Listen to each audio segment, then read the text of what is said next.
The International Formula 3000 Championship. For years, it has been regarded as the final step before Formula One. They race on Formula One weekends. They race on Formula One circuits. And the drivers are willing to risk everything to have a chance at Formula One stardom. 2003 presents us with new teams, new faces. And in 2003, we will crown a new champion. The first step towards that championship is just moments away. Because the Formula 3000 San Marino Grand Prix is next.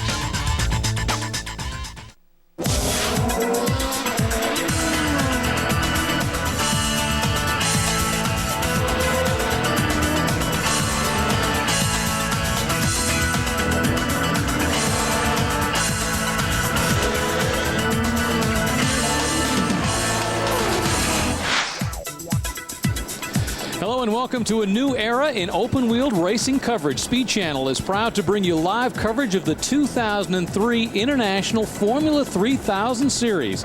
This is the pre-race show for the opening round of the F3000 Championship, the San Marino Grand Prix.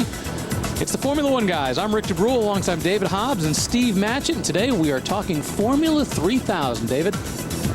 It's, of course, a tremendous track this for these guys. And as you can see there, we're looking at a bit of rain possibly today, but it seems like it may have drifted away, which would be the best thing that could happen for these guys. At the very beginning of qualifying, there were a few drops that started to fall, but qualifying for Formula One was no problem, so hopefully there will be no rain out there today. And we have to emphasize that we have two Americans in the series this year. You've got Townsend Bell, who qualified 5th today. You've also got Derek Hill, Derek Bell being that other guy. Yeah, Derek Hill, the older one. Yeah, the older one. He's not quite as young as this guy. Derek Hill, the son of a Formula One world champion from 1961, Phil Hill, who's going to be on the track today as well. So two Americans that we're going to keeping very close track of for the entire season. Now, we here at Speed Channel also realize that there's probably a lot of you folks who are new to Formula 3000. So, and I have to admit, frankly, we're pretty new to Formula 3000 as well. So we had our own man, Peter Windsor, catch up with some of the drivers that we thought would be the guys to watch and the main title contenders. Peter? It's a great crop of new young drivers in Formula 3000 this season. One driver tipped for stardom is Sweden's Bjorn Verdheim, driving for Arden International. You won a race last year. What is your feeling now about 2004 in terms of what you can achieve this year? Well, I'm feeling very confident because we've done really well in testing this winter. So, of course, my aim is to win the championship. And I will do my best to make sure I have a good chance. Arch rival Giorgio Pantano was unlucky not to win the championship last year, as his sights set on victory in 2003. A great season last year. Tell us about 2003, how you think things can go this year for you. You know, we are here again this year. We are here with another team to try to win the championship, because it's my only choice I have this year for be here again. Quite confident now for the first race, because in testing we were always on the base, so we're gonna look what's happened. Can you win the championship? Now I want to see what's happened in the first race, and then we're gonna see what's happened in the championship. How do you feel before your first Formula 3000 race? I'm quite relaxed. After the test we were not bad, so I'm quite confident for this first race, the hometown race, even because I like especially this track. We will see. I think in the next 2 hours we will know for the qualifying how it will go for the race, and I think it's a good begin. After we will see. I hope we will be good in the qualifying, because tomorrow the race will be quite tough. Nicholas, great to see you again. What brings you into Formula 3000 here at Imola? I think my heart brings me back in here. You know, I think I just wanted to race again in Formula in a single-seater, and it's good to be here. It's good to be here. It's a new organization, and it's brand new everything, you know. But we're gonna do our best, and I'm happy to be back anyway. Nicholas Manassian has to prove a point and do something. A lot of those other guys have to prove for the first time that they can do something. We'll find out how they're going to do in just a short time. We're not too far away from the race.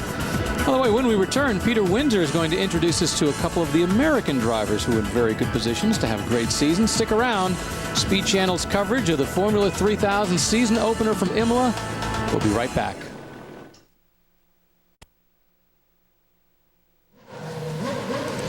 Welcome back to the pre-race show for the Formula 3000 San Marino Grand Prix. You know, it's hard to believe that it has been 10 years since there's been an American racing in Formula One.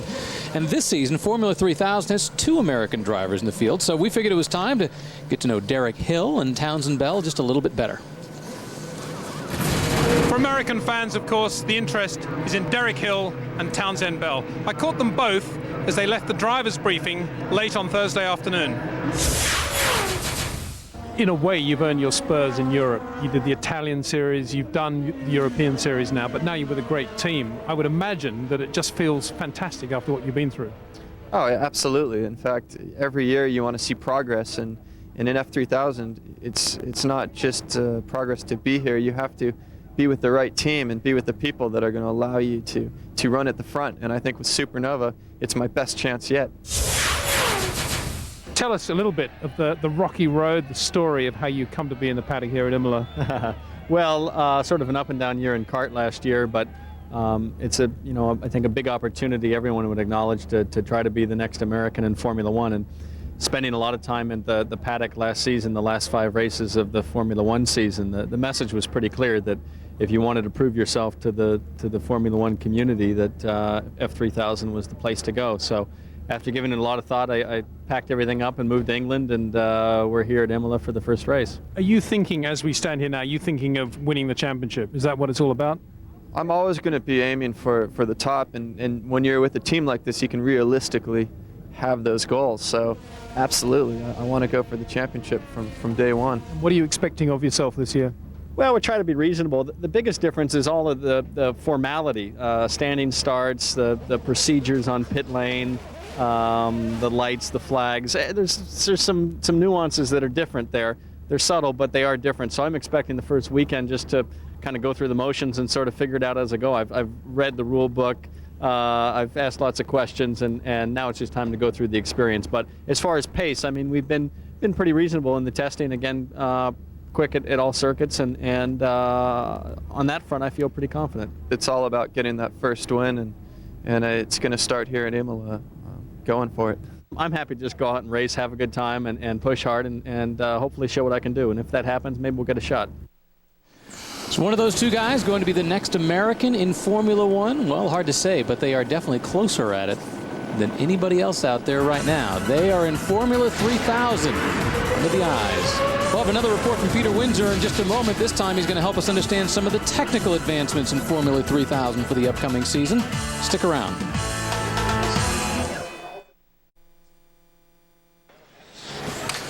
Welcome back to Imola. Pictures of David Hobbs earlier today as he was preparing for the Grand Prix, the Bass Masters Fishing Championship. This is how you prep for it. All right, David, take us around with the Porsche track map. Well, at just over 3 miles, as you can see, there's an awful lot of corners jammed in here with a lot of chicanes, which a lot of the drivers don't like. But these cars have got about half the horsepower of Formula One, so momentum is very key here. You've got to get through those chicanes well. And when you go down to Tosa up in the top right-hand corner, it's a bit of an uphill climb to Piratella, so you really got to make a good exit out of Tosa. Go down from Piratella to Acqua Minerale, and you've got to make a really good exit out of Acqua Minerale because it's very steeply uphill all the way to the Variante Alta. You have to use the curves just like the Formula One boys do. Then down the hill to Rivazza, that double apex left-hander in the bottom left-hand of the picture there. Exiting there, very important, because that's a long run back to that chicane. It's longer than it looks on the map, actually. And that Variante Bassa, again, you've got to get that right and launch yourself across the start-finish line and make good time down to Tamburello. All right, getting close to the start of the race. Everybody's starting to get ready out there. We are going to take a quick break. When we come back, we'll have more from San Marino and Formula 3000 live on Speed.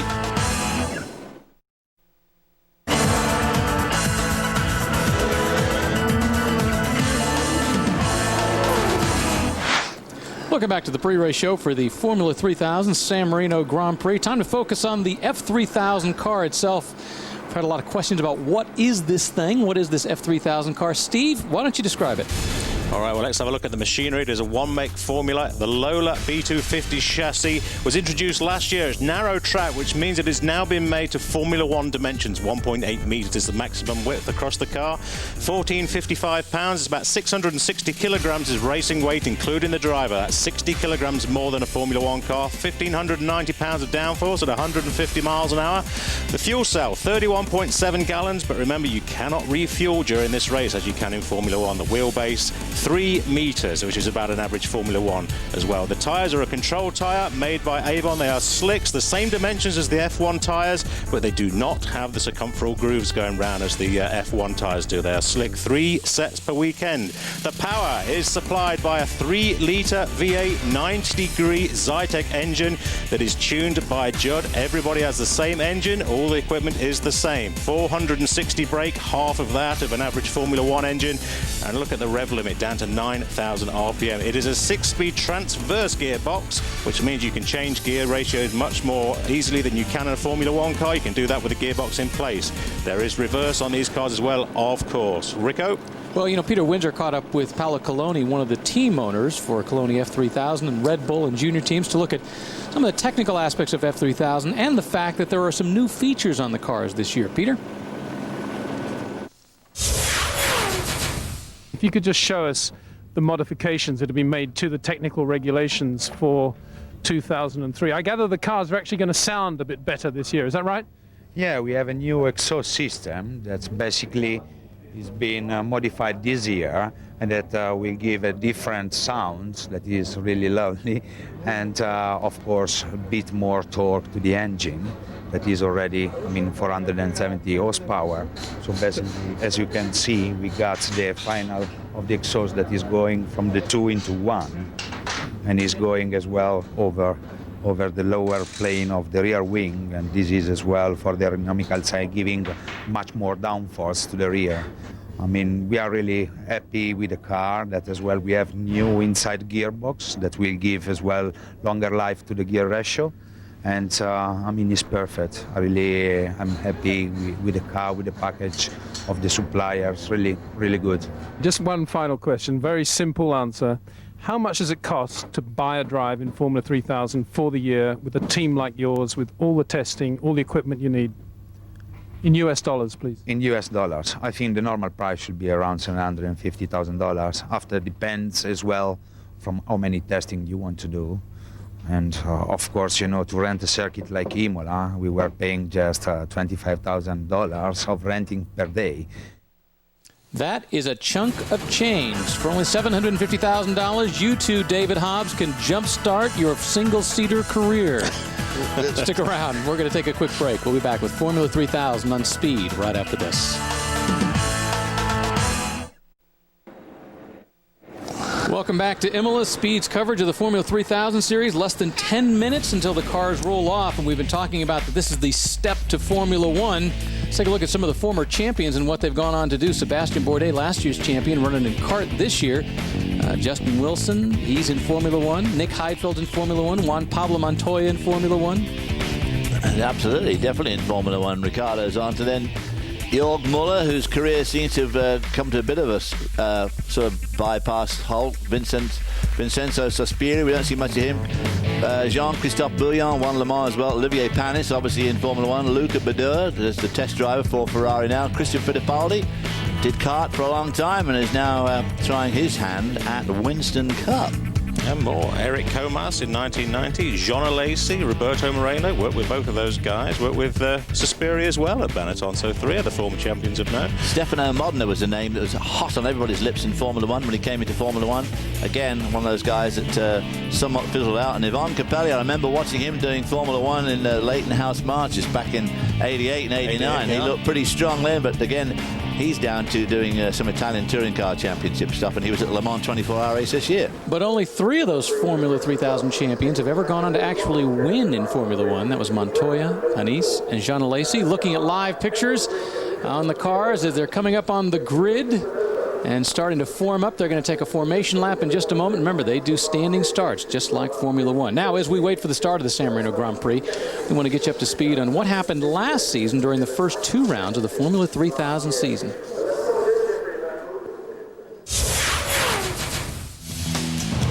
2002 Formula 3000 Series kicked off their year in Brazil. Sebastian Bourdais in the Supernova entry was on the pole with Thomas Enga of Arden International alongside. When the lights went out, Enga got the jump on Bourdais, but Bourdais held the lead. Enga's teammate Bjorn Verdheim stalled from 5th on the grid. Everybody, though, got around him safely. Later, on the first lap, Enga got a great run and passed Bourdais for the lead. Bourdais would later have fuel pickup problems, though, and drop well back in the field. The man to watch was Bjorn Verdheim. By lap 21, he has worked his way up to 8th, and here he passes Giorgio Pantano's Coloni for 7th. 4 laps later, he picks off Enrico Toccacello in the other Coloni car for 6th.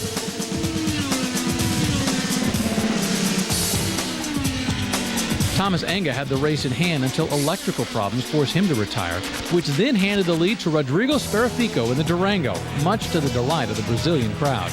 With 5 laps to go, teammates at Nordic Racing Ryan Briscoe and Zolt Baumgartner tangle in turn 1. This spins Baumgartner, who stalls and brings out the safety car based on his location on the track. Now, after the safety car period, there was a 2-lap sprint to the checkered flag, but Rodrigo Sperafico could not be caught. Mario Haberfeld finished 2nd, Ricardo Mauricio 3rd, and Antonio Pizzonia finished 4th, making it a Brazilian top 4. However, the drive of the race had to go to Bjorn Verdheim, who fought back to finish 5th after stalling on the grid. San Marino started with Sebastian Bourdais on the pole yet again, and when the lights went out, he led the field into Tamburello. Watch the middle of the track as Alex Mueller in the light blue Durango loses the rear end and darts right across traffic. Take another look. Enrico Toccacello in the red Coloni car pushed Mueller into the grass. Mueller makes a great save. Luckily, there are no other cars in his way when he darts back across traffic. On to lap 6 in the battle for 3rd. Antonio Pizzonia in the Petrobras Junior car loses the rear end, makes a great save, but this opens the door for the Italian Giorgio Pantano to steal the position. 3 laps later, Pantano outbrakes himself, and Antonio Pizzonia reclaims 3rd place.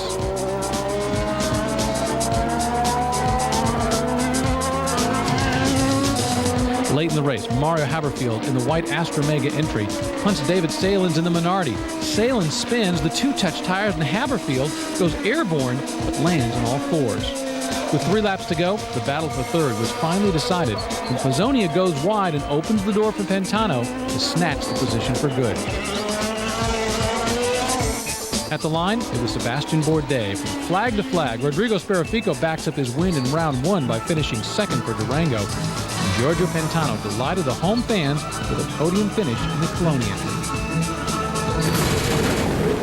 All right, the cars are on the grid, not far away from the start of the first round of the Formula 3000 Championship.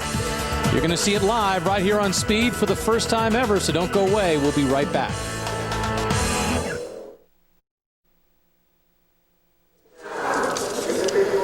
Welcome back. Just a couple minutes away from the cars rolling off for the first Formula 3000 race for the 2003 series. Which one of these guys will take the victory today? That's Patrick Tresacker right there. No, that's Antonio Luisi. We still have to get used to who these guys are, David. These are the first time we've seen these guys. Absolutely, yeah. All right, in fact, why don't we take a look at how they've qualified today. On the pole, the man who's considered a favorite for the championship this year, Bjorn Verdheim. He won the very last race of 2002. Starting beside him, Patrick Tresacker on the Red Bull team, starting his 3rd F3000 season. Time to get moving. On row 2, we have Vintano Luisi, who we just saw a moment ago, and Ricardo Sperafico. He has got 2 racing brothers, and he was the Euro 3000 champion in 2000. In row number 3, the first American, Townsend Bell. His 5th qualifying ties the best ever for an American. Beside him, Yannick Schroeder in the Super Fun car. On row 4, we have Giorgio Pantano, who so nearly won his championship last year, always coming from behind. 3-time Junior World Kart champion. Alongside him is Raffaele Giammaria, who not only is racing, but he's also taking a law degree. Row number 5 is Nicholas Manassian. Remember him? Drove the champ car for Ganassi for a brief time. Beside him is Enrico Toccacello. He is with Supernova / Jordan Jr., last year's championship team. In 11th spot is Jeffrey van Hooijdonk from Belgium. It's his 3rd season, and he's only got 2 4th places to show for it. Alongside him is Tony Schmidt, only 22 years old, racing debut with Formula Renault in 1997. Row 7 has Nicholas Chiesa in the Denbla V team. You might remember that as last year's Petrobras team. Beside him, Gary Paffett with Brand. He was the McLaren Autosport Young Driver of the Year in 1999. Well, in the 15th spot, talking of young drivers, is Jaroslav Janis. He's only 19. He's a Czech. He got 3 poles in Euro Formula 3000 in 2001. Alongside him, Zolt Baumgartner, only 22 years old, got 1 point for Nordic Racing last year in this championship. Row 9 is Rob Newen and Robbie Kerr. Kerr just signed with a team, has never been to Imola, never raced with this team before. And at the back, we have Derek Hill, who's at 28, driven for 2 seasons in the last 2 years. Barber Dodge Rookie of the Year, 96. And alongside him is Valerio Scasalati. New faces, a lot of them to the teams, new guys to us. If you've never seen a Formula 3000 race, it's a little bit different than Formula 1. Remember, all the cars basically identical. As a result, the drivers have to take a few more chances if they're going to make a pass, if they're going to make things happen. And if you watched any of the coverage over the season, over the winter season that we had of last year's Formula 3000 series, you saw a lot of drivers taking a lot of chances, because if you don't, you aren't going to be moving up in this series. But the secret is take chances without hurting yourself, because Formula 1 guys want to see you move up, but they don't want to see you break a car. Well, you've got to take chances, because at 460 horsepower, these cars still got a lot of grip, not a lot of weight, so their horsepower to weight ratio is still pretty good, but they're relatively easy to drive. So to get anywhere, you have got to take chances, and you've got to keep the momentum up all the time. And Steve, you know, this is an engineering challenge as well, because these guys only get, they get a 30-minute qualifying session, a 40-minute practice session. They don't spend much time on the track. Tough for the drivers, tough for the engineers as well. Yeah, tough for everybody, and there's very, very little that the teams can actually change on the car. The technical and sporting regulations are written in such a way that it's impossible really to change the specification of the car as it arrives from Lola. You can change the wing angle, but you can't reproduce a wing profile and put it on the car yourself, so you're very restricted to what you can do aerodynamically. You can change gear ratios and you can play around with a diff, but fundamentally the car as it arrives from Lola to the team's headquarters is how it has to run. And of course the engine's sealed as well, so you can't fiddle the engine at all. We ran down the grid just a moment ago. We understand that Nguyen and Kerr did not actually make it onto the grid. Unclear as to whether they're going to be able to get the car out at the last possible moment, but they were not on the grid as it formed up. Real briefly want to talk about the weather. It's actually turned into a pretty nice day at Imola. 64 degrees, the air temperature, 74 on the track, just a slight breeze. There had been some talk about rain this afternoon. In fact, I'm talking with Derek Hill this morning, and he was saying, you know, he had a problem in qualifying because he had a bolt that broke between the engine and the gearbox, and he said, I'm the one guy out there just praying for rain right now, because I'm starting at the back of the pack, and I would love to be able to move up. Well, as you can see, very blue skies there over the town of Imola. Just behind the grandstand here is Imola. As the cars line up, of course, unlike most American series, standing start for these guys, just like Formula 1. Yeah. However, must remember, David, that unlike F1, these cars are not going to be using launch control and traction control. Both of those are banned. So this is all about. It's called your left foot, isn't it? Yeah. This makes the drivers earn their money. Yeah. Bjorn Verdheim is going to be the guy on the pole, starting in the first position. Behind him, everybody else. All staying to the right-hand side of the picture, left-hand side of the track there, because that is where the track has been dusted clean by the Formula 1 guys in their qualifying session, which has just finished. And everybody's very loath to go to the right side of the track, left side of the picture, because that's where all the dusters roll up, and they want to get as little of that on their tyres as possible before they drop the clutch on this vitally important standing start. Now remember, these are Avon control tyres. It's a single tyre formula, so they're all using exactly the same. They have not got any radial grooves around the tyres as well. They will not have as much grip anywhere close, really, as the F1 cars will, so they've got to work those tyres to get the heat up.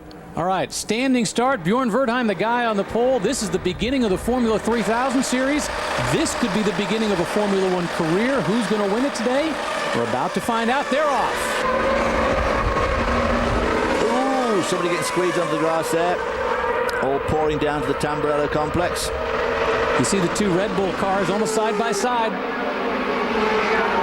And that's Verdheim in the red car in the lead behind him. And Townend Bell is up to third. Now that's Riccardo Sparafico in third. Remember, we only have one Sparafico to worry about this year. And already Verdheim, look at the lead, is beginning to pull out. Well, those guys were getting all over each other as they went through that first complex of corners. So big advantage getting away clean, yeah. You see Townsend Bell in that other Arden car, red car with a white stripe on it, started to take a look on the inside and realized, too far back, I'm just going to stay right where I'm at. Now this is that first long drag up to the highest part of the circuit coming out of Tosa. Uphill, we are leveling out. That's Bjorn Verdheim in the lead right there. Behind him, Patrick Freisacker. Then Ricardo Sperafico. Luisi, got to pronounce his name correctly. Liuzzi is the proper pronunciation. We got to get that one down. And beside him is Townsend Bell right back behind him. He qualified in 5th and he is staying in 5th. Remember, the Arden team right now is 1st and 5th. Townsend Bell in 5th, Bjorn Verdheim in 1st. That is last year's championship team with Thomas Enga. But remember, Thomas Enga had one of his victories thrown out as a result. The Hungary victory was thrown out as a result. He lost the championship. Big luck up there. Yeah, the car's up down to Ravazza there. Derek Hill still, unfortunately, tailing the field. There's his teammate, Tocatello, in the yellow car there. This is the Jordan Junior team. Champion team last year. Tocatello blocking up traffic behind him. Look at it. Now you can see everybody. That's Tocatello's in what they call the Jordan Junior team. That's the Supernova team from last year. David Sears was saying this is the worst qualifying our team has ever had. And look, Tocatello here really bottling the field up behind him now. There's Yannick Schroeder right behind him, the young Czech. Take another look at the start. Now you see how good a start Verdheim had there and pulled away. And like you were saying, David, all the rest start sort of milling around in the backfield and really just hand the advantage. He makes a brilliant getaway. His actual getaway was brilliant to start with. Yeah, Derek Hill was saying that, wheel spin control so critical at the start of those races. It's just your left foot, as David said, and as a result, it's all a function of how well you do it. And he did it so well, but now he's just holding everybody up. And everybody, guys like Bjorn Verdheim were up ahead saying, fine, hold them all up. The fewer guys up here fighting me, the better. Freisacker, I think, is just making slight inroads into Bjorn Verdheim's lead. In fact, he is definitely catching him up. Not much, but a little bit. You see Derek Hill back in 18th. The problem they had yesterday during qualifying with a bolt that connected between the engine and the gearbox, they managed to get that sorted out. Well, this season is absolutely critical for Derek Hill's career. He's had 2 seasons in Formula 3000 before with some relatively lackluster teams. The team he's with now, past champions, very good team run by David Sears, who's been in this championship almost since it started in 1985, an ex-driver himself. So he's got a great team, and of course and Derek, of course, is 28, so this is really a huge make-or-break year for Derek. And Derek Hill's best finish so far is in the series is a 7th. He's done that twice. And I was talking with him earlier this week, and he was saying, that he recognizes that this is the year that he's got to make his impression. And talking with him this morning, he was very disgusted knowing that he had a problem with the car, that he could have at least qualified better. Whether he would have outqualified his teammate is another issue, but he knows he could have done better than being towards the back of the grid. During last season's F3000 races using these Avon control tyres, about 2 or 3 laps into the race, the temperature really started to come in and they used to find their grip. But about 2/3 of the way through the race, all of these control tyres on around sort of lap 30 to 40, well, not lap 30, about lap 20, used to start to give up and the car's sliding around. So very different tyres to what the F1 cars are using. You've really got to take care of them. So 3 sets per race weekend these guys get. And the problem with that is that at situations like this, with Townsend Bell here, who's running in 5th, trying to catch up with Liuzzi there in 4th in the Red Bull car, and he's definitely making ground on him. And you've got to throw caution to the wind a little bit to try and get the place up, and of course that can root your tires. There's Liuzzi going wide there. Remember, Townsend Bell came out of the Indy Light Series, so he's very familiar with this type of setup. Absolutely, similar horsepower, similar setup, and he did very well in that series. He was the Rookie of the Year the first year he ran it. Then he went on to become the champion in the series, did very, very well with the Dorica team. So as a result, he's used to running in this type of situation. He had a very disastrous year with Patrick and kart when he moved up to kart. But he's come over here with the attitude that, this is the chance to revive his series and revive his career and take it in a different direction and hopefully move it up into Formula One. Well, meanwhile, back up front, Bjorn Verdheim continues to lead, but Freisacker is reeling him in just a little bit. It is just a little bit. He made up a bit of ground, and he seems to just sort of bottomed out there, just a couple of car lengths behind him. Obviously, you run into the bad air situation. Yeah, and of course, they haven't got great aerodynamics. They're running about 700, 800 kilos of downforce, so they will start to slide around a little bit. And again, in the later stages of the race, we'll start to see that when they loosen up. And look right behind Townsend Bell. That's Giorgio Pantano in the Durango car, trying to figure out if he can set him up and make a move on him. Yeah, Giorgio Pantano last year, when you look at the tapes of the last year's series, seemed to spend his entire time coming from behind and was a great, very aggressive overtaker. He did a lot of passing. He must have passed more people last year in Formula 3000 than we saw in practically any other series. And he's got a bit of a problem this year. You know, he had expected to be moving to kart this year. Yeah. As a result, he didn't get to sign when that didn't come together. He wasn't able to sign until the last minute in Formula 3000, which is why he's with Durango as opposed to driving with one of the teams that stands a better chance at the championship. That means he's going to have to make it happen himself. And right now, he's not doing too badly. He's back in 6th, but you can see he's not too far back behind Townsend Bell in the Arden car. We're going to take a quick break from the Formula 3000 live on Speed Channel. Bjorn Verdheim still your leader.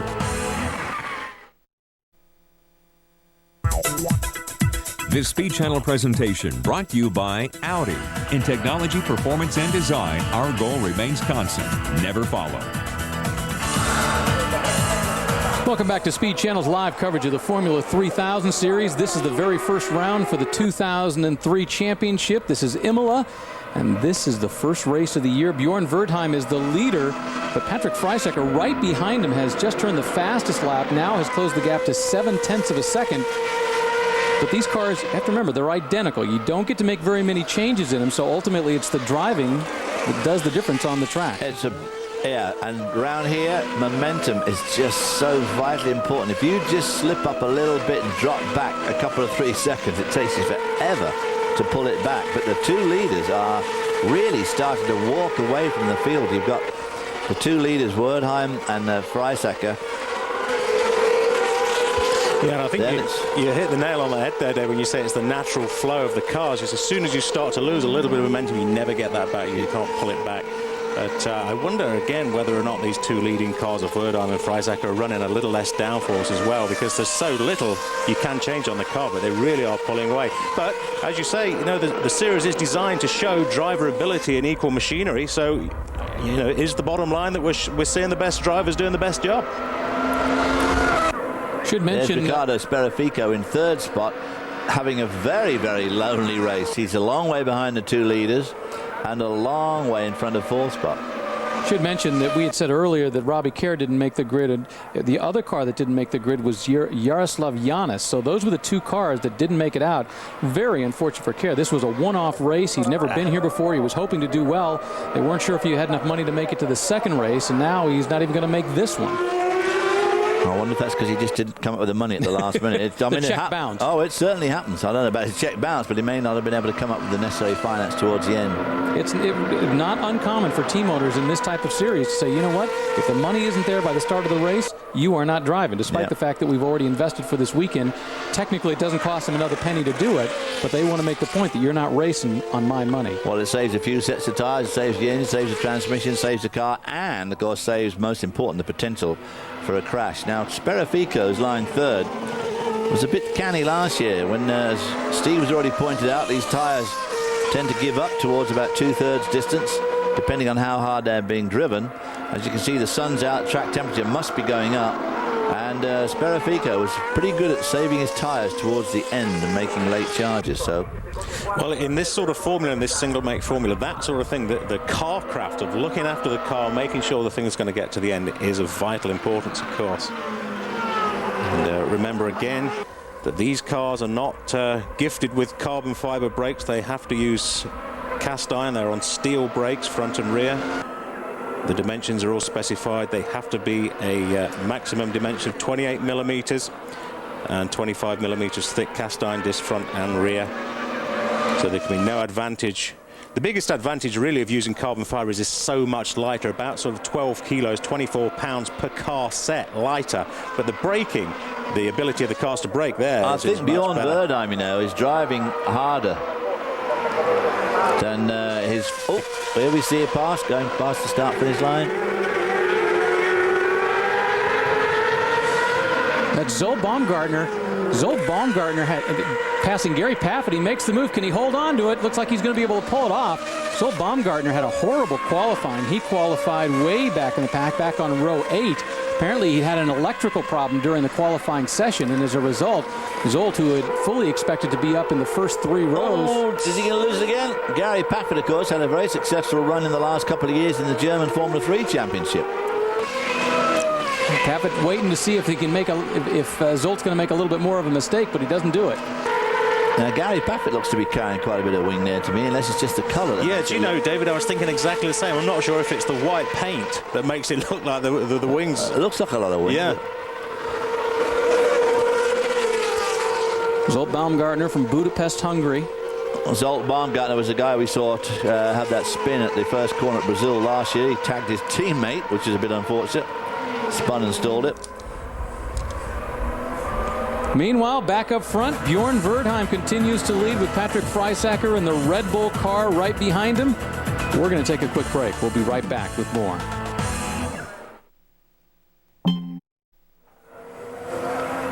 Welcome back to the Formula One 3000 Championship. This is round 1 from San Marino. Oh, look at Bjorn Verdheim slide a little bit. He is working very hard, although he's in the lead, but he's trying to stay ahead of Patrick Freisacker in that Red Bull car.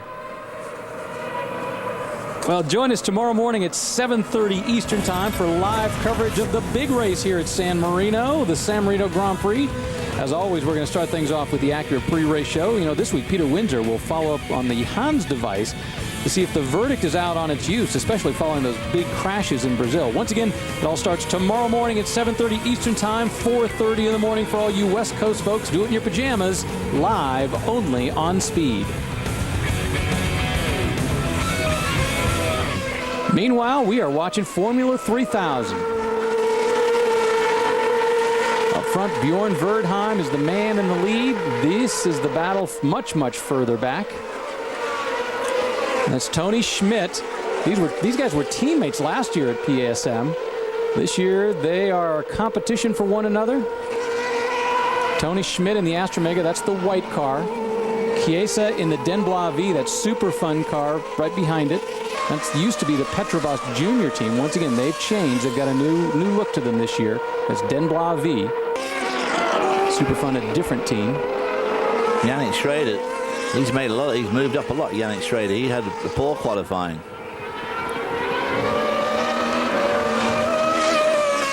Meanwhile, back up front. Ooh, Bjorn Verdheim gets off just a little bit. Yeah, he's really starting to struggle now. You see Patrick Freisacker in his mirrors.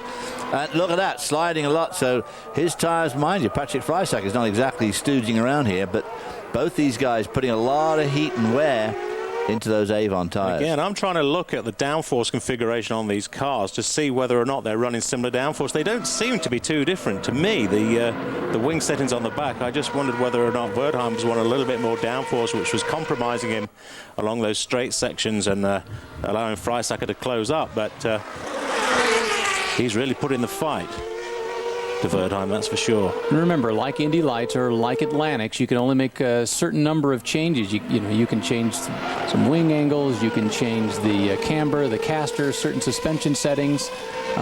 In this series, they have a spec shock. You can rebuild it, but you have to use the same shock. That's Sparifico. Yeah, only one Sparifico this year. Rivazza 1, set up for Rivazza 2. Last year there were 3 Sparificos, 2 brothers and a cousin. Boy, look at this now. Patrick Freisacker right up with Bjorn Verdheim now. And these are nice little cars, I think. You look at the aerodynamics around the back of the car. The chassis has been designed by Formula One designer Frank Durney, who's been with Lotus. He was Lotus technical director. He was with Benetton and he's with Ligier. So he knows his stuff very much, and it's a nice little car that they've produced here for Lola. Unfortunately, Frank Durney, I understand, is no longer with Lola, but he's done some fine work there for an F3000 chassis. There, a little bit further in the pack, there you see the other Red Bull car, and behind him is Townsend Bell. That is Liuzzi. Behind him is Townsend Bell. In the second Arden car. Giorgio Pantano right back behind. So that is the battle for 4th, 5th, and then 6th. Pantano, who was at one point starting to challenge Bell, has not been able to do it. Now Bell looks like he's starting to challenge Liuzzi. He's having a good run at him, but he needs to get by him because he's got that Durango car there right behind him. Well, Pantano, of course, is a good overtaker, so if you got him lurking in the mirrors, you know that he could be coming through. Woo! Oops. Well, that's Chiesa was trying to go past Schmidt right there. Instead, he went right off. That was back the battle for 13th. You see how sunny the track's got over the last couple of hours. It really looked like we're going to have a downpour earlier on. This is going to be aiding the tyres a lot. Looks like Verdheim's put quite a bit of daylight between himself and Freisacker again now. I'm curious if they'll let that Chiesa pass stand. See how he went off the track to do it. Probably won't let it stick. Oh, sliding. Bjorn Verdheim continues to lead, but he is working very hard. Remember, this race is about half the distance of a Formula One race. There is no refueling, no pit stops for tires. Whatever damage you do to your tires, you have to live with the entire way. Well, he's certainly, whatever he's doing, he's working hard, and it's worked because he's pulled out quite a substantial amount in the last couple of laps.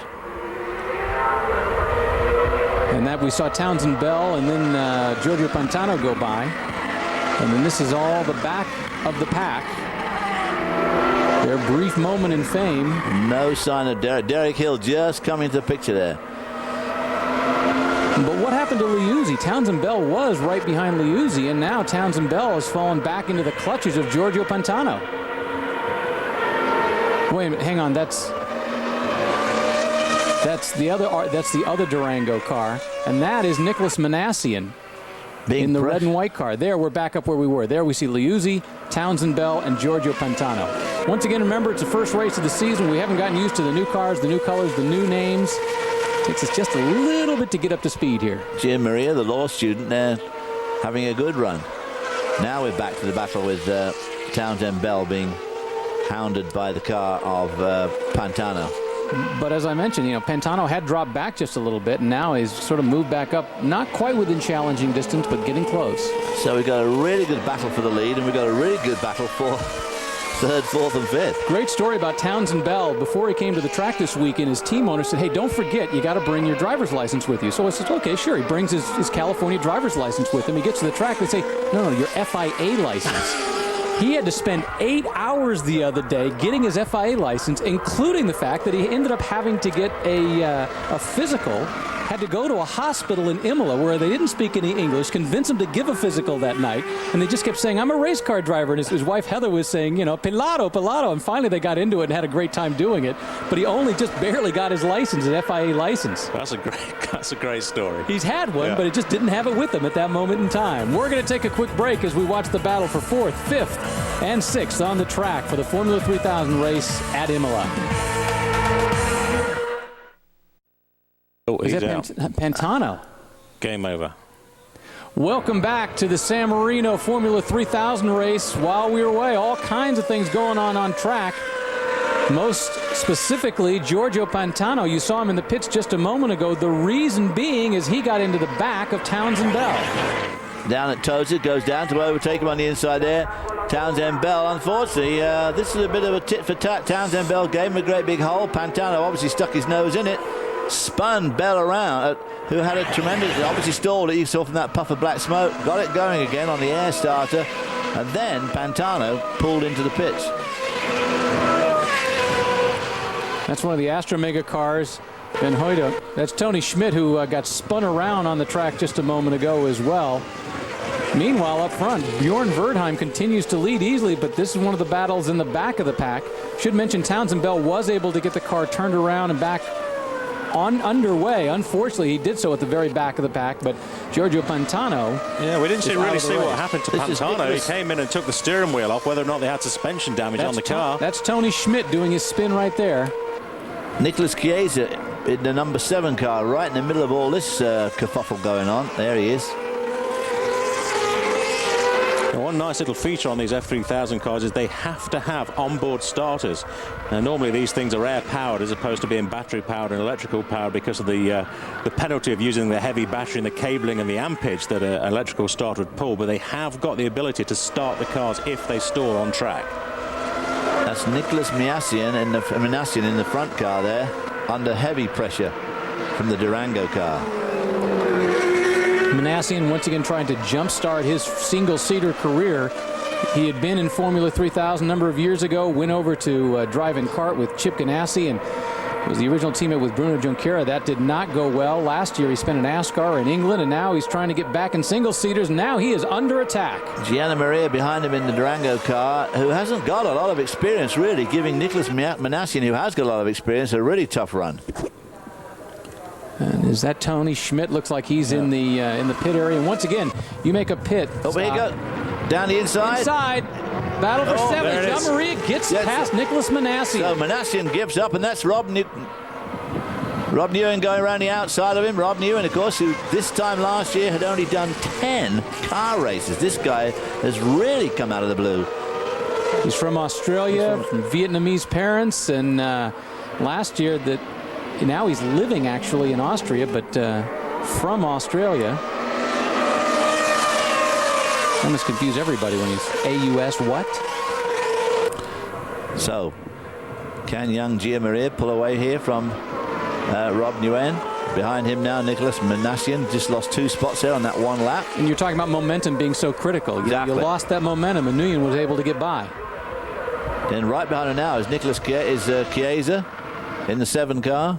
Tony Schmidt still in the pits as they continue to take a look. And they're still looking around the back of the car whether or not they think some suspension damage. Now these are steel suspensions on the car. They're not carbon fiber, but they can still buckle very easily. Past the halfway point here with the Formula 3000 event in San Marino, the first one of the 2003 season. Nguyen was sliding there as he went through that turn. Jean Maria, Nguyen, Nicholas Manassian, Chiesa, and that's Van Hooydonk right behind him. Van Hooydonk coming on strong here, giving Chiesa a tough run. Chiesa really wants to get around Manassian badly here before he gets duffed up by Hooydonk. And Zolt Baumgartner's bringing up the back of that group. Looks like Schmidt's day is done. Tony Schmidt's out. They've got the laptop on the computer downloading some data from the car, but it looks like it's game over. There's always so much hope before the very first race of the season, and then reality sets in.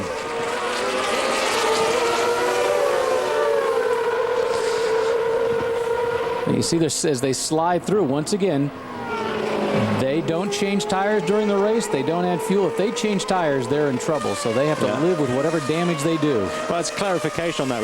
I mean, they're allowed to come in and change tires, but in fact, it's not a scheduled stop. Unlike refueling, where refueling is a banned procedure, you can come in and change tires in F3000 and use any of those 3 sets you've got. But they can't. Or you can change a front wing, but it's not a scheduled pit stop. You're right. Yeah. And they can't do it at the speed the Formula One guys can. So even if they were, a little bit back at, or quite a ways ahead, and they wanted to make that stop. Well, in these short races of 30 laps, you come in and start playing around with the car and get the mechanics on it. It just takes too long. You can never get that time back.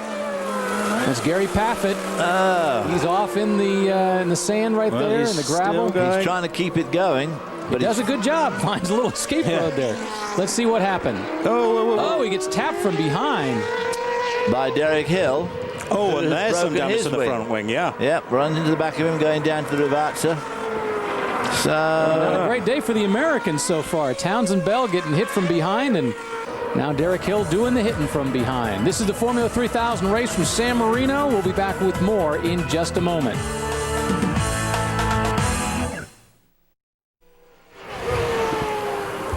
Welcome back to the San Marino Formula 3000 race here at Imola. This is the battle for 9th, 10th, and 11th. Nicholas Manassian, Zolt Baumgartner, Nicholas Chiesa. And I have to tell you, these guys have been going at it for the last few laps. Oh, my goodness me. They've been having an incredible battle, and this is for 9th. There goes Nicholas Chiesa, goes around the outside of Bolt. Oh! Hang on, boy. Oh, he pushed up onto the grass on the fastest part of the track going up the hill there. Now, things changed just a moment ago. We have to show you the replay of what happened. Check this out. This is going down into Rivazza. Nicholas Chiesa goes down the inside of Manassian. Van Hooydonk follows him. Then Van Hooydonk tries to get through Chiesa. Obviously, as you can see, Van Hooydonk in a whole bunch of trouble there. Chiesa comes back in front of him. I think Van Hooydonk goes into pits. And that's look at it again. There's Chiesa goes through. And there's Zolt Baumgartner at the back of this group. but that's how he got into. Here we see quite severe contact. There was contact left rear to right rear, no doubt about that. But Nicholas Chiesa's car still seems to be operating okay. Yeah, well, it looked like it was an absolute straight-on smack onto the tyre, so I think it survived. But these guys are really going at it now. 12 laps to go, 11 laps to go. That's Giorgio Pantano's car. I think we get into the stage as well. Giorgio Pantano's number 9 car, which... remember, he went out as a result of the contact with Townsend Bell. I think he must have just duffed up the right front suspension. Now we're back to the more sane area at the front. Where things are calm, placid. Full, yes, exactly, cool, calm and collected. As Verdheim still holding off Patrick Freisacker. Freisacker has to be thinking, come on, buddy, just make one little mistake so I can take advantage. But it's at this point where... Verdheim's looking in the mirror saying, just wait one little mistake so I can ease up a bit here. Somebody, please, do something. Well, that's what it's all about at this stage, isn't it? It's keep harrying and parrying the guy in front just to see if he can get a mistake. And it's that sort of... This is the school for Formula One, and this is what these guys are doing. They have a huge lead over third. You remember, Freisacker, this is the beginning of his 3rd season at F3000. This is the make or break. You know, he's been here longer than most guys are. If you're going to do anything, you better do it now. You're right. And Verdheim, too, this is at least his 2nd season in Formula 3000. It's sort of the same deal. I mean, everybody expects it. Uh-oh, here we go again down at Rivazza. Nicholas Chiesa going down the inside of Zolt Baumgartner, and then behind him is Townsend Bell coming back from that spin he had. Townsend Bell moving back up through the pack. The American charging up. So he had a nice opening opened up for him there by Nicholas Chiesa, so he got past Zolt Baumgartner as well, who in Hungarian is saying, what the heck happened there? Whatever they say in Hungary. So Townsend Bell having that disastrous spin out of 4th spot.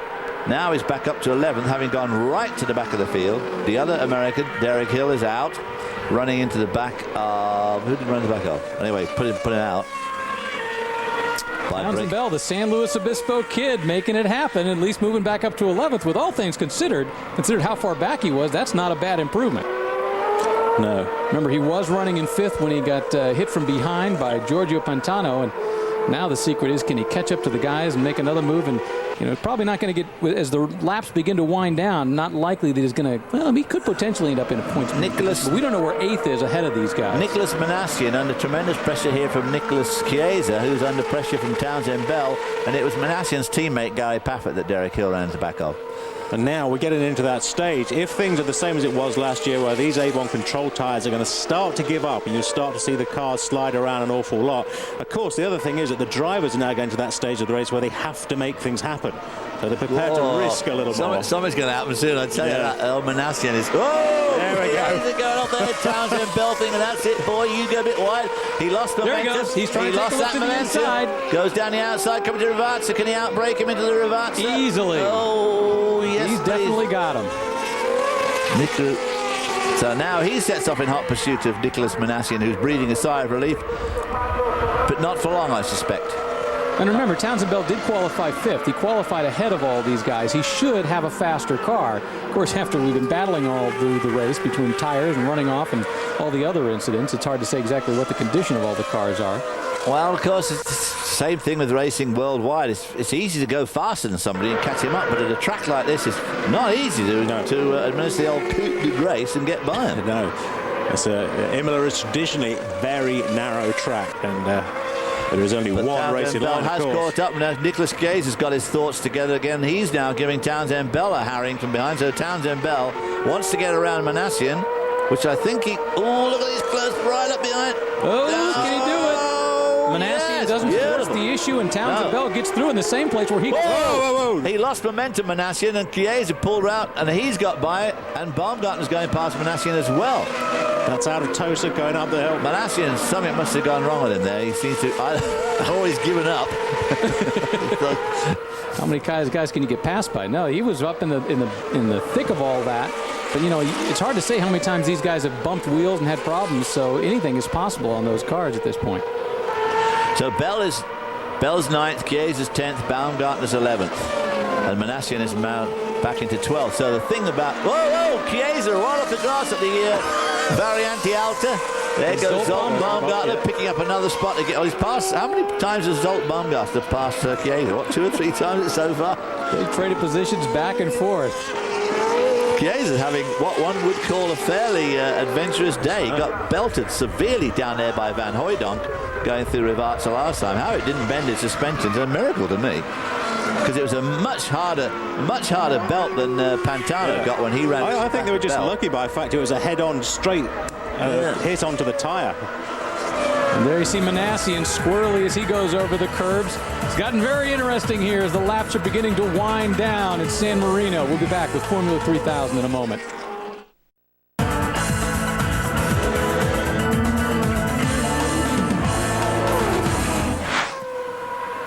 Welcome back to Speed Channel's live coverage of the Formula 3000 Championship for the first time ever live on Speed. You're watching the Formula 3000 race from Imola, the first race of the season for these guys.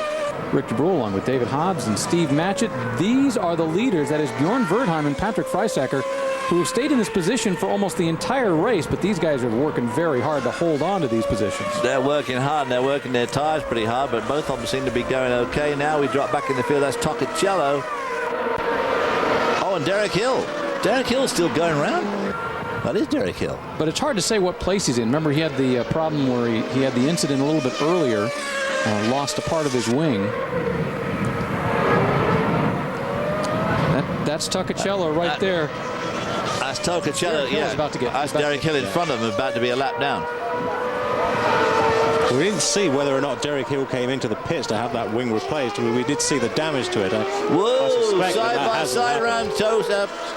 The Tosa hairpin up the hill now to the Piratella. And this is the battle for fourth between Liuzzi and Toccocello. Toccocello, who started all the way back in the 5th row and has moved up from 10th starting position. Now he's in 5th trying to go for 4th. And Liuzzi is desperately trying to hold him off in the second of the Red Bull cars. The first of the Red Bull cars, Patrick Freisacker lying in 2nd place. I wonder whether or not with Toccocello was holding up the pack early on in the race when we're talking about racecraft and looking after the tyres, is now that sort of paying off and giving him this, giving him a slight advantage with tyre condition in these closing laps. That's Townsend Bell. Or no, is that Bjorn Verdheim? I got to get my cars straight. Once again, the first time we've seen these cars out on the track this year, the very first race for the Formula 3000 season. Verdheim and Freisacker, they must be just coming up to lap a group of cars in front of them, I believe. Are they coming up to lap these guys?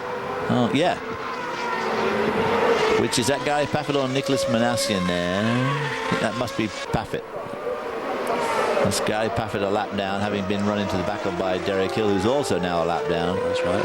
That's Freisacker there in the Red Bull car. And Freisacker has to be thinking, this could be my chance. We come up on the back markers. Yeah. If something happens, he can make a move. This is it, and you're absolutely right.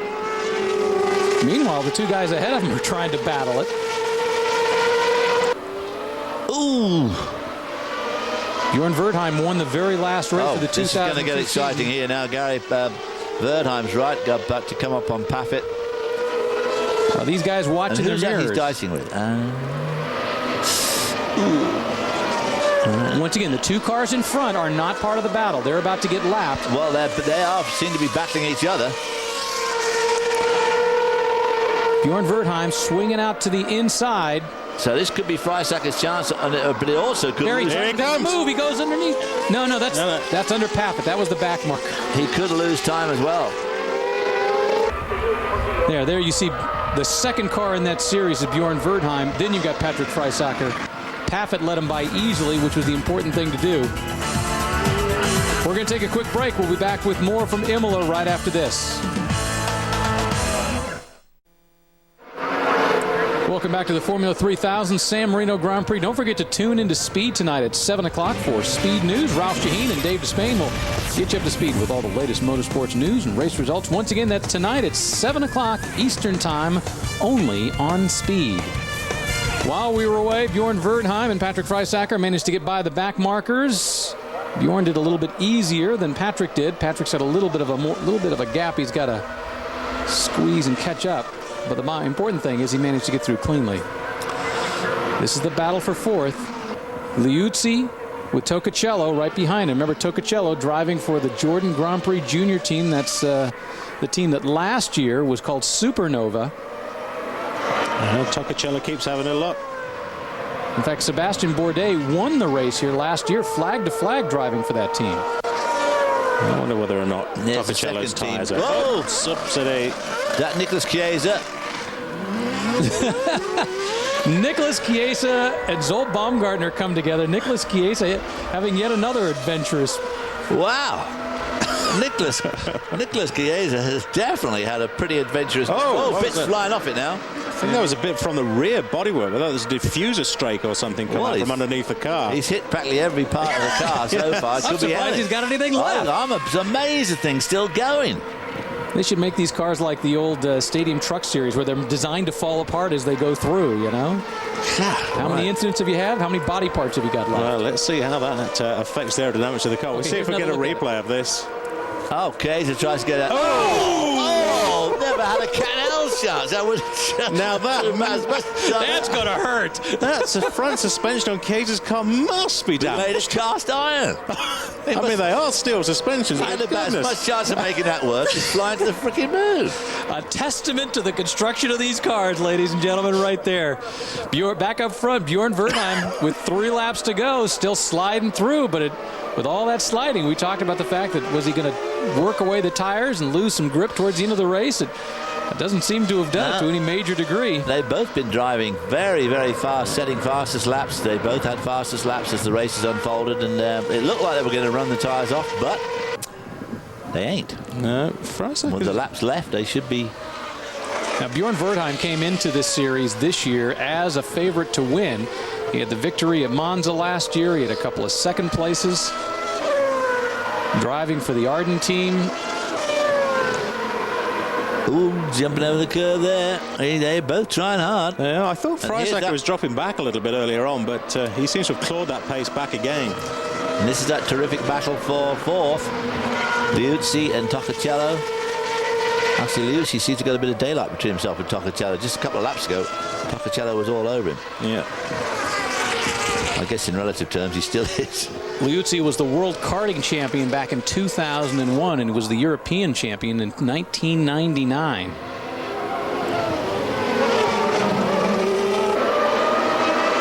Oh, Liuzzi quick through there, got right up to him now. Can he draft him and get a bit of a tow here and get him going down to Rivazza? It's not going to be easy. Yeah, he's going to have a go right now, isn't he? No. I wonder if he's going to do the same going down to the chicane as we just saw Nicholas Chiesa do. I hope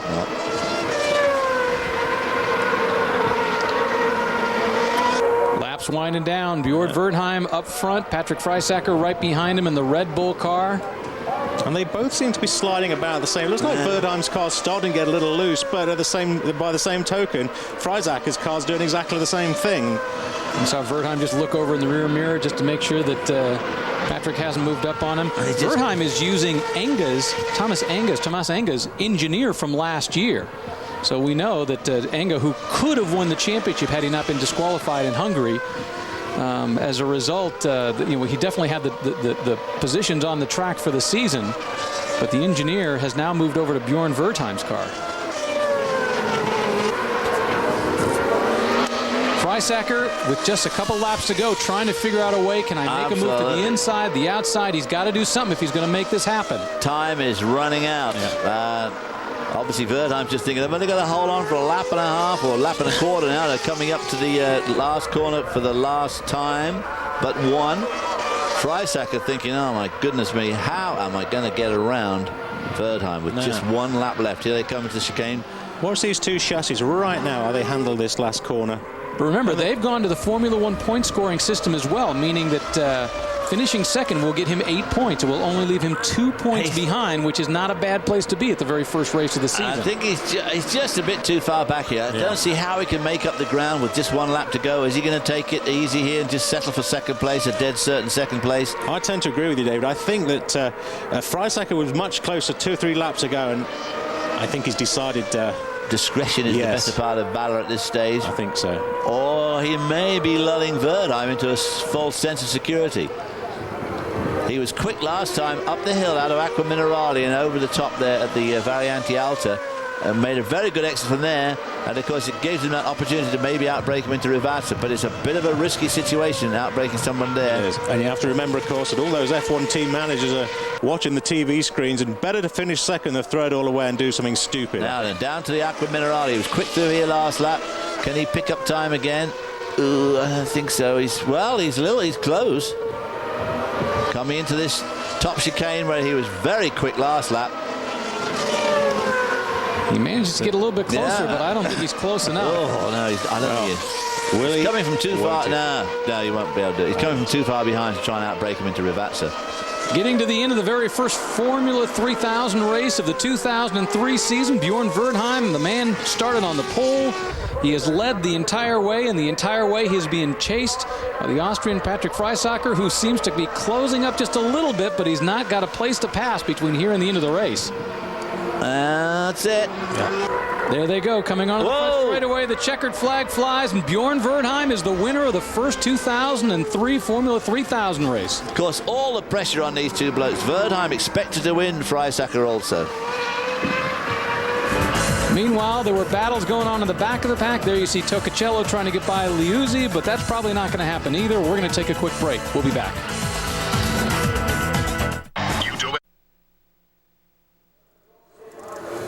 Welcome back to Speed Channel's live coverage of the Formula 3000 race from Imola. Bjorn Verdheim, the winner, ahead of Patrick Freisacker. Riccardo Sperafico, we didn't see a lot of him, a very quiet third place. And then going on down, Liuzzi and Toccacello had a race-long battle for fourth, which Liuzzi obviously won. Yannick Schroeder had a good day. Gia Maria had a good day, bouncing off a couple of people. And Rob Nguyen, who ended up there 8th, started off his 17th, so he had a very nice run. Not a great day for the Americans. Townsend Bell got punted from behind by Giorgio Pantano after he opened the door and allowed him in just a little bit, although he ended up finishing 9th, which all things considered wasn't too bad on the day. He managed to survive all the battling that was going on between Chiesa and Manassi and everybody else. And Derek Hill, you see, ended up being last on the track at 15th. He also had an incident where he got in the back of somebody, so as a result... He got in the back of Gary Pafford, who finished, in fact, just in front of him. They were both a lap down. Not a great day for the Americans, but Bjorn Verdheim, flag to flag, from started on the pole, and this is what it looked like at the beginning of the race. And Verdheim did make a brilliant start. Yeah, absolutely no wheel spin at all there, was it? Perfect getaway, and they just went off into their own race, really. I'll tell you what, there's Liuzzi and Freisacker were absolutely side by side, and Freisacker got in front, which I have no doubt, looking back on that now, he'd be jolly glad he did. And Toccacello also had a great start that ended up with a great finish for him. Well, that's going to do it for the Formula 3000 San Marino Grand Prix. Don't forget, we're going to be back again in 2 weeks with F3000 from Spain. We'll have live coverage of the second round of the International Formula 3000 Championship, the Spanish Grand Prix, on Saturday, May 3rd at 9:30 in the morning, immediately following Formula 1 qualifying. So for David Hobbs and Steve Matchett, I'm Rick DeBrule. We'll see you back here in 2 weeks.